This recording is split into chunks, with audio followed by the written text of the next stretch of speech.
Hello students, मैं Rakesh Dhasmana maths point में आपका स्वागत करता हूँ। Let us start.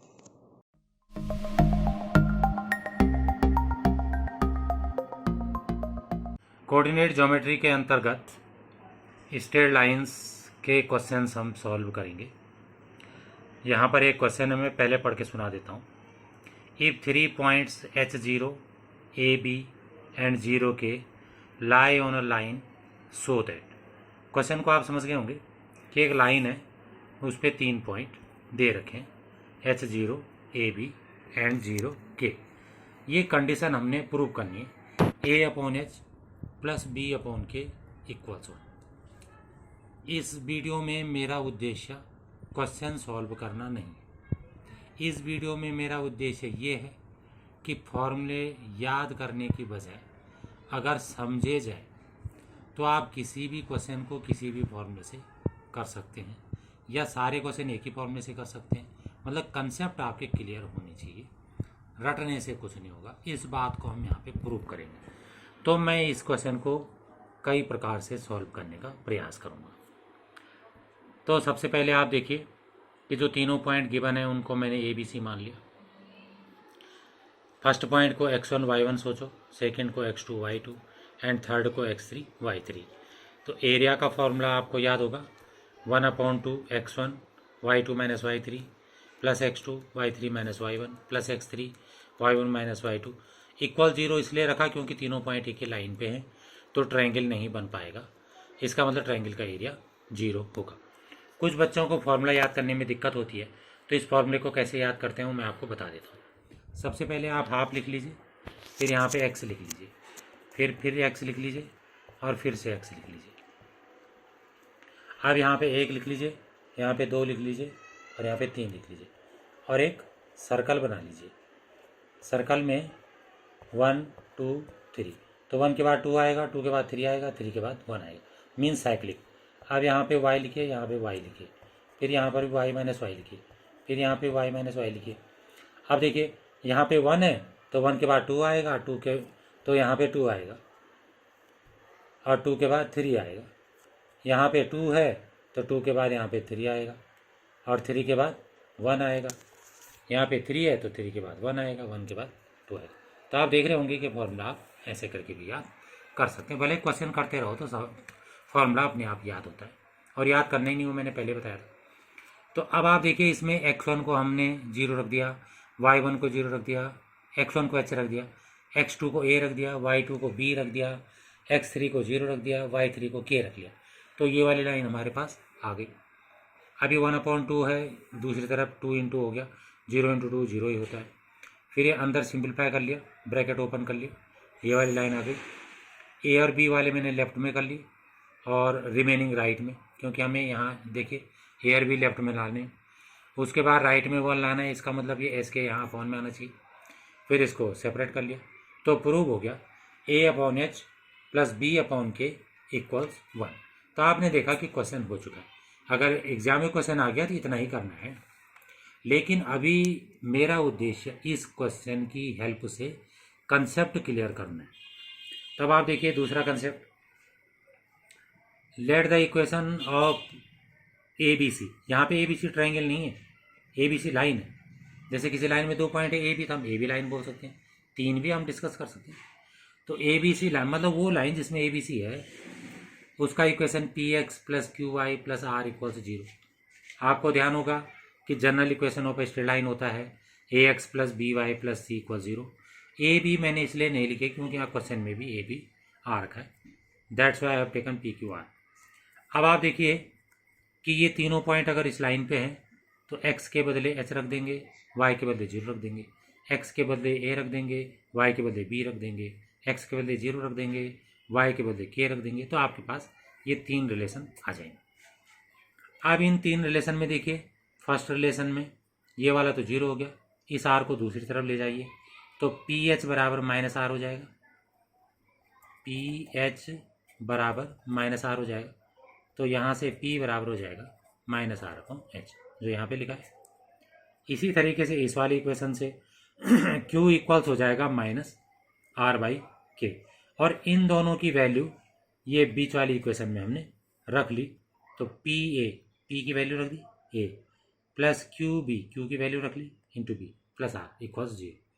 हमने पी आर क्यू की वैल्यू क्यों रखी? पी आर क्यू यहाँ पे आर्बिट्री है, इनको हटाना है हमें, आर को भी हटाना है, आर अपने आप हटेगा। यहाँ पे वैल्यू रखी तो आर कॉमन आ गया, आर इधर 0 के साथ साइड चला गया तो आर कैंसिल आउट। तो जो रिमेनिंग बचा वो आप देखिए अपने आप ही प्रूव होगी। तो ये कंडीशन हमारी प्रूव होगी। तो ये हमने इसका दूसरा मेथड करा। अब आप देखिए कि इसका तीसरा मेथड मैंने यहाँ पे जो करा है, 3 पॉइंट्स को मैंने फिर से लिख लिया जो वो थे, आपको ध्यान होगा। अब आपको पता है कि y = mx + c intercept and slope form होती है। तो सबसे पहले हम स्लोप निकाल लेते हैं। स्लोप होता है y2 - y1 upon x2 - x1। तो आप देख रहे होंगे b - 0 एंड a - h मैंने यहाँ पे लिख दिया, y2 - y1 upon x2 - x1। a और b पे लगा रहा हूँ मैं, तो यहाँ पे जो वैल्यू आई उसको मैंने स्लोप मान लिया। इक्वेशन ऑफ लाइन होता है y - y1 = m × x - x1। ये वो लाइन होती है जो x1 y1 से पास होती है और m उसका स्लोप होता है। तो जो उसका स्लोप है वो यहाँ पे रख दिया b/a - h रख दिया यहाँ पर जो दिख रहा। और x1 y1 हमने पहला वाला पॉइंट ले लिया x1 y1, तो h और 0 हमने यहाँ पे रख लिया। अब ये जो लाइन है वो तीसरे पॉइंट से भी पास हो रही, क्योंकि तीनों पॉइंट एक ही लाइन पे हैं। तो इसलिए यहाँ पे y के बदले इसका y रख दिया और x के बदले इसका x रख दिया, मीन्स 0 और k रख दिए। इसको रखा तो ये वाली लाइन आ गई, यहाँ पे क्रॉस मल्टीप्लाई कर दिया, फिर इसे सिंप्लीफाई कर दिया। सेम वही ए और बी को एक साइड कर लिया, रिमेनिंग को दूसरी साइड, और इसको अपॉन में कर लिया और सेपरेट कर लिया, एलसीएम का अपोजिट। तो आपने देखा कि रिजल्ट फिर से प्रूव हो गया। अब अगर आप यहाँ पर सोचते कि 2 पॉइंट फॉर्म भी है, तो 2 पॉइंट फॉर्म होती है y - y1 = y2 - y1 upon x2 - x1 into x - x1। आप समझ गए होंगे कि हम क्वेश्चन की मदद से कंसेप्ट को क्लियर कर रहे हैं, फॉर्मूले को क्लियर कर रहे हैं। तो ये वो लाइन का इक्वेशन है जो x1 y1 और x2 y2 से पास होती है। तो ये भी ऊपर वाले की तरह हो जाएगा। ए और बी पॉइंट को 2 पॉइंट ले लेंगे तो उससे आपको स्लोप मिल जाएगा, जो स्लोप हमने यहाँ पे निकाला था। और उसके बाद जो है इसको इस पॉइंट से पास करा देंगे तो ये अपने आप आ जाएगा। तो इससे आप कर लेना, तो इस तरीके से आ जाएगा। अगला कंसेप्ट था इंटरसेप्ट फॉर्म। आपको ध्यान होगा इंटरसेप्ट फॉर्म होती है x/a + y/b = 1। लेकिन मैंने यहाँ पे ए और बी न लिखे, अल्फा बीटा लिखे। ए और बी इसलिए नहीं लिखे क्योंकि क्वेश्चन में ए और बी आ रहे हैं। ये 3 पॉइंट से लाइन पास हो रही है, तो आप जरा बीच वाले पॉइंट को छोड़ दीजिए, पहले और तीसरे को देखिए। h0 मतलब x एक्सिस को ये h पे काट रहा है, तो h रख देंगे अल्फा के बदले। और यहाँ पर आ गया 0 के मीन्स y एक्सिस को ये k पे काट रहा है, तो अल्फा और बीटा जो इंटरसेप्ट है वो हमें पहले से ही मिल गए। यहाँ पे h और k उनको हमने यहाँ पे रख लिया और इस लाइन को पास करा दिया ए बी से, तो ये हमें सीधे ही जो है रिजल्ट मिल गया। तो आपने देखा कि इस तरीके से भी ये प्रूव हो गया। अब आप आगे देखिए, इसी क्वेश्चन की मदद से हम एक और कंसेप्ट क्लियर कर रहे हैं। ये जो है सिमेट्रिक फॉर्म है। सिमेट्रिक फॉर्म जो है x - x1 upon cos theta equals y - y1 upon sine theta equals r होता है। आपको मैं याद दिलाना चाहूँगा कि ये इस फॉर्म का मतलब ये होता है कि लाइन जो है x1 y1 से पास हो रही है और इस लाइन का हमें स्लोप दे रखा है। मीन्स अगर x एक्सिस के साथ इसका थीटा एंगल है तो tan थीटा हमें दे रखा है, और उसी tan थीटा से ये sin थीटा cos थीटा यहाँ पर है। लेकिन इसकी इंपॉर्टेंस ये r है। r का मतलब है कि अगर इसमें कोई पॉइंट x y है तो इन दोनों के बीच की डिस्टेंस जो है वो r है। तो इस कंसेप्ट से भी हम इसको करना चाहेंगे, मतलब क्वेश्चन की हेल्प से इसे और अच्छे से समझना चाहेंगे। तो यहाँ पर तो मैंने केवल फॉर्मूला लिख दिया। अब स्लोप अगर जो है b/a - h है, मीन्स ये tan theta, you already know slope means tan theta. तो आपको पता होगा कि एक ट्रायंगल बना के आप अगर आप इसे थीटा लेते हैं तो परपेंडिकुलर और बेस के कंसेप्ट से यहाँ पे b और a - h रखेंगे। But you already know the it is ratio not the exact value. तो यहाँ पे b लेमडा करना पड़ेगा और यहाँ पर ये लेमडा करना पड़ेगा। पाइथागोरस थ्योरम से आप इसको फाइंड कर लेंगे and sine theta cos theta आप फाइंड कर लेंगे। तो इसको आप कर लीजिए, अगर डाउट हो तो कमेंट में लिखना। अब आप यहाँ पर देखिए कि जो ये डिस्टेंस है आर, उसको हम डिस्टेंस फॉर्मूले से फाइंड कर लेते हैं। तो ए और सी के बीच की डिस्टेंस, आप कहेंगे ए और सी की क्यों निकाली? क्योंकि हम इसको x1 y1 मान रहे हैं और एक्स वाई के बदले हम इसको रखने वाले हैं।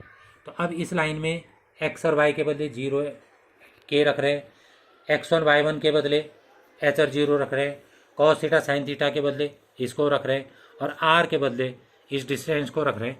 तो आपको ये लाइन प्राप्त होती है। दिखने में अटपटा है, कोई बात नहीं, आप आराम से समझिए। तो इससे ये क्या होगा, कैंसिल आउट हो जाएगा, इसकी ज़रूरत ही नहीं पड़ रही। तो यहाँ पर जो है इसको सिंप्लीफाई करा तो फिर से ये रिजल्ट प्राप्त हो गया। भले ही आपको टफ लग रहा होगा, लेकिन ये इसकी अंडरस्टैंडिंग को जो है बूस्ट करता है। अगला मेथड देखिए, ये तीनों पॉइंट मैंने फिर से लिख दिए। आप जो है x/h प्लस y/k इक्वल्स 1 लिख सकते हैं और इसको आपने ये जनरल फॉर्म में लिख दिया।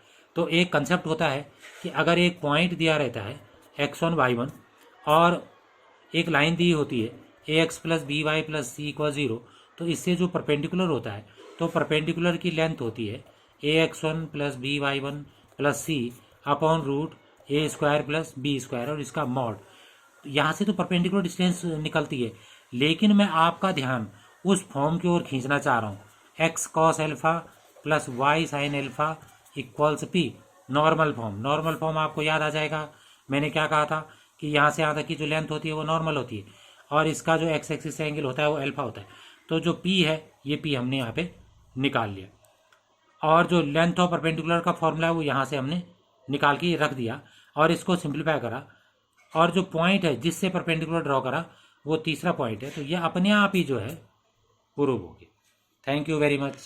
अगर आपको वीडियो पसंद आई हो तो इसे लाइक करें, शेयर करें, सब्सक्राइब करें और लेटेस्ट वीडियो जानने के लिए बेल आइकन को प्रेस करें। और अगर आपका कोई डाउट हो तो फीडबैक में मुझे शेयर करें। थैंक्स।